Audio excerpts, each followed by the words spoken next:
In 1785, a necklace worth a king's ransom changed hands in the gardens of Versailles, at night, in secret, and was never seen whole again.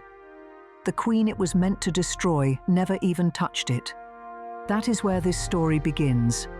But it does not end there. A suite of Colombian emeralds, commissioned by Napoleon for his young empress, survived 2 centuries of revolution, exile, and regime change, only to be stolen from the Louvre in under 10 minutes on an October morning in 2025. A diamond dog collar necklace worn by a queen at the height of the Edwardian era simply stops appearing in the records, marked "disposed of" in 2 words that explain nothing. A parure of deep purple amethysts, once belonging to Queen Mary, sold quietly by a princess to settle debts, resurfaced decades later on the neck of a Vogue editor. And a Cartier necklace, a wedding gift from one of the richest men in the world to a future queen, is currently listed by the Royal Collection Trust as "not in our custody," with no explanation offered. 5 necklaces, 5 vanishings, each one attached to a woman whose story deserves to be told in full. The necklace that never was, Marie Antoinette and the Diamond Affair. Let me tell you about a jewel that ruined a queen who never even touched it.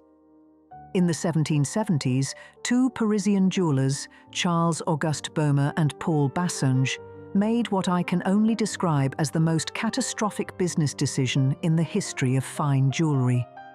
They invested almost everything they had in an enormous diamond necklace, more than 600 diamonds, around 2,800 carats, designed as a final extravagant gift from King Louis XV to his mistress, Madame du Barry. A cascade of diamond tassels, wider and heavier than almost anything worn at Versailles before. And then Louis XV died. The necklace sat there, ruinously expensive to keep, commercially useless without a royal buyer. The jewelers approached Marie Antoinette, but she refused it, reportedly saying the money would be better spent on ships for the navy. And that is when Jeanne de Valois Saint-Remy walked into the story. Jeanne, better known as Jeanne de la Motte, was a minor noblewoman with major ambitions and a grudge against the Queen. She forged letters purporting to be from Marie Antoinette, convinced Cardinal Louis de Rohan that the Queen secretly wished to own the necklace through a discreet go-between, and even staged a nighttime meeting in the Versailles gardens with a woman dressed to impersonate the Queen to seal the Cardinal's trust. In 1785, the Cardinal signed a contract to purchase the necklace on the Queen's supposed behalf. It was handed over to Jeanne's agents, who promptly began removing the stones for sale. When payments failed to materialize, the jewelers went to court. The scandal exploded.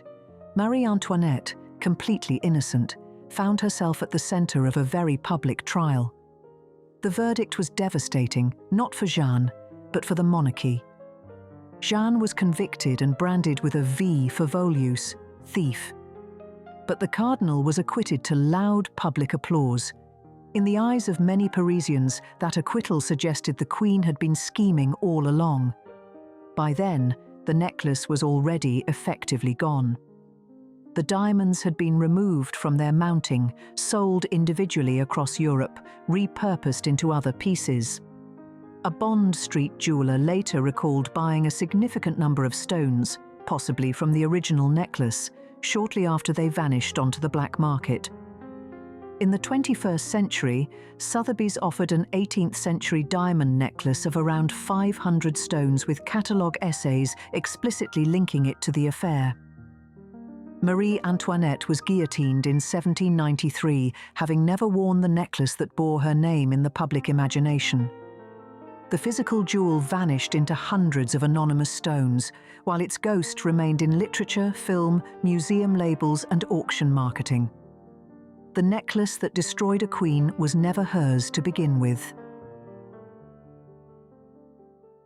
Emeralds in the dark. Empress Marie-Louise's stolen Louvre necklace. Now we move from Versailles to Napoleonic Paris and to a necklace that survived nearly 2 centuries before meeting its end in under 10 minutes. When Napoleon married the 18-year-old Archduchess Marie-Louise of Austria in 1810, he commissioned a suite of emerald and diamond jewels for his new empress.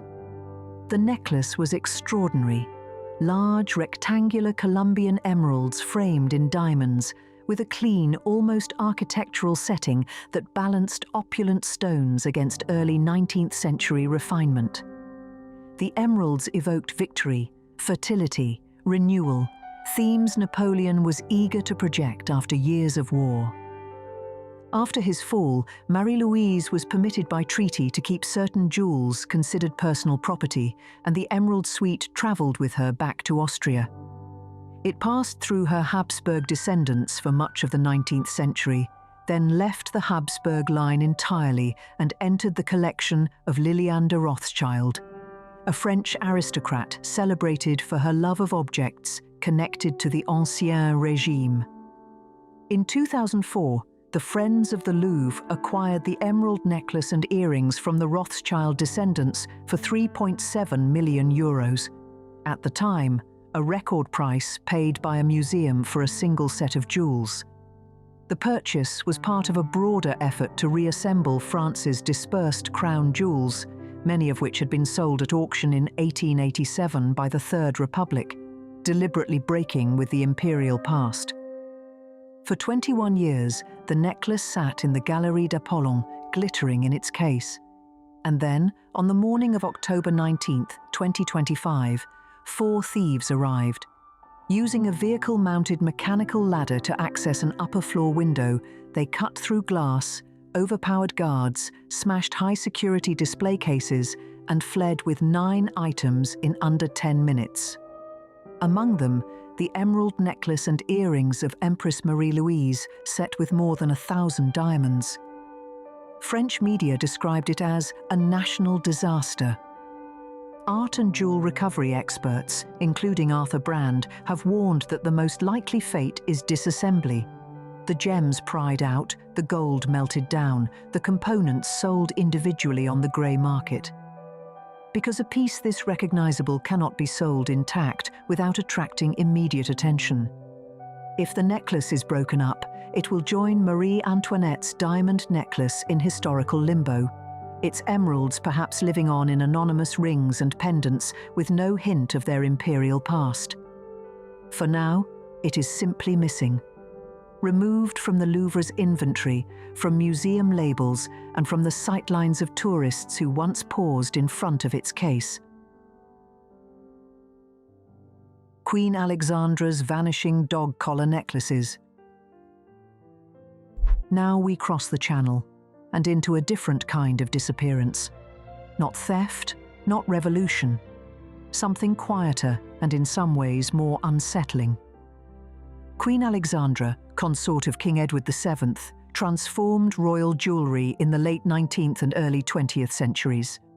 Self-conscious about a neck scar from a childhood illness, she popularised high, wide chokers, colliers de chien, constructed from multiple rows of diamonds and pearls sewn onto velvet or silk. In portraits, she is almost never without a towering stack of necklaces, many of them unique creations that would be instantly recognizable if they reappeared today. And here is where the story turns strange. In the archival records of Alexandra's jewels, certain entries simply end. A necklace described in detail, great diamond collar, pearl and diamond dog collar, and then never mentioned again. Jewellery historians, drawing on Queen Mary's diaries and later inventories, believe several of Alexandra's grandest chokers were dismantled in the early 20th century. The heavy dog collars, so fashionable in the Edwardian era, were difficult to wear with the streamlined gowns of the 1920s and 1930s. And Queen Mary was notorious for having older jewels broken up and reset into new designs. Recent research has drawn attention to a photographic inventory of Alexandra's jewels, annotated with her own distribution wishes, a kind of secret map for her collection after death. Queen Mary used this document in 1926 to allocate pieces among family members and the crown. Some jewels are marked as disposed of in Mary's later notes, a chillingly vague phrase that almost certainly masks sales or dismantling.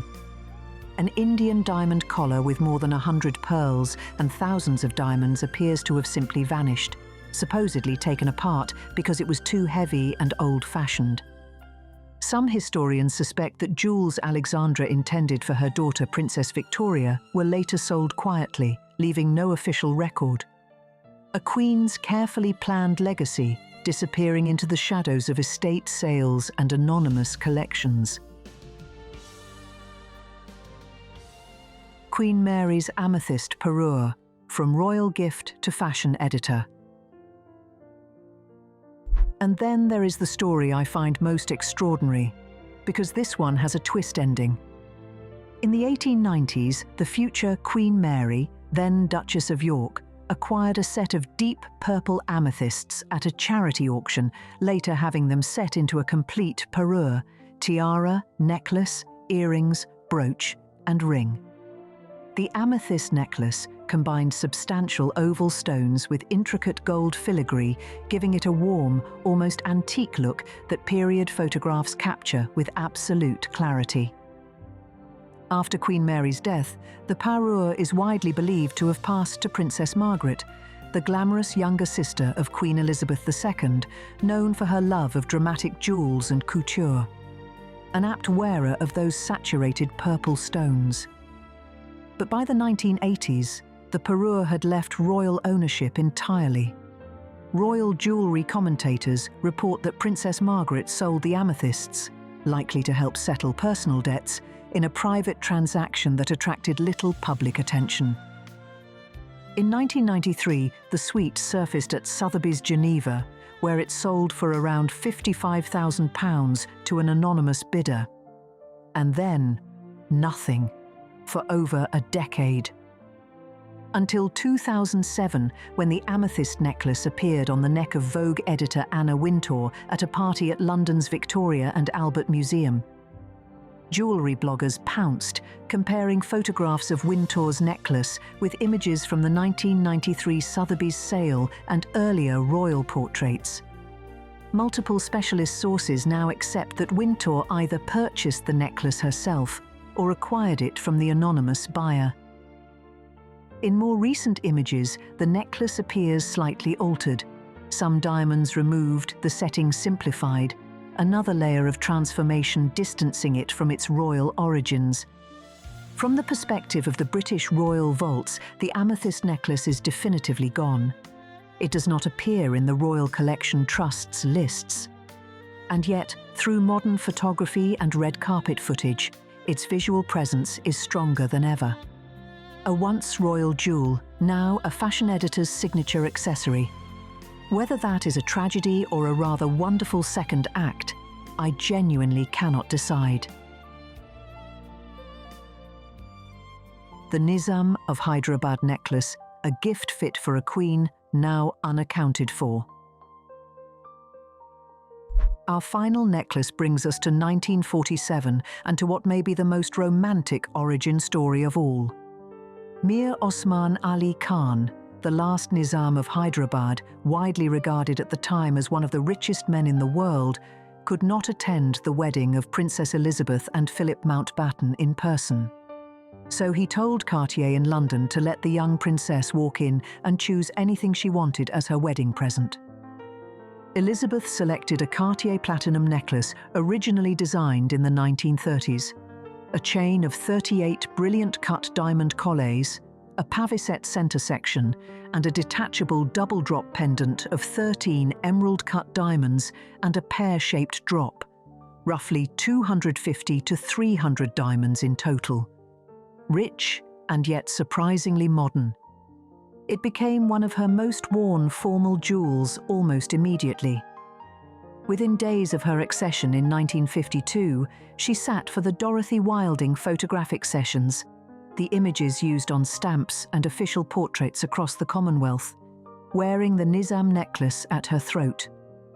In 2014, Catherine, then Duchess of Cambridge, wore it for a gala at the National Portrait Gallery, its first major outing on another royal woman, and again at a diplomatic corps reception in 2019. But the tiara from the Nizam's gift did not survive intact. At some point in the 1970s, it was dismantled, its diamonds reused to create the Burmese ruby tiara, while the 3 detachable rose elements became separate brooches. The original form now lives only in photographs. And in 2023, UK media reporting revealed something that stopped the royal jewellery world in its tracks. At least 11 major pieces of gifted royal jewellery, worth around £80 million, are not listed as being held by the Royal Collection Trust. Among them, 6 necklaces, including the Cartier Nizam of Hyderabad necklace. When journalists queried the trust, it confirmed these jewels are not in our custody. Buckingham Palace declined to say where they are or who controls them, stating only that official gifts are not the personal property of the recipient, without clarifying which category the Nizam necklace falls into or why it is absent from the public inventory. Not stolen, not dismantled, as far as we know, simply unaccounted for. A necklace that once blazed on the throat of a young queen, on the stamps of a Commonwealth, on the neck of a future Princess of Wales. 5 necklaces, 5 vanishings, fraud, revolution, theft, debt, fashion, each one different, each one telling the same story, that even the most magnificent objects worn by the most powerful women in the world are not permanent. They are borrowed from history, and history is not always careful with what it holds. Which of these disappearances haunts you most? The necklace that destroyed a queen who never touched it? The emerald stolen in 10 minutes after 2 centuries of survival? Or the one that is simply not where it is supposed to be, and no one will say why? Tell me in the comments. If this journey moved you, a like helps more people find these stories, and if you want to keep uncovering the hidden histories behind royal jewels, subscribing means you will never miss what comes next. There are more stories in the vault, there always are.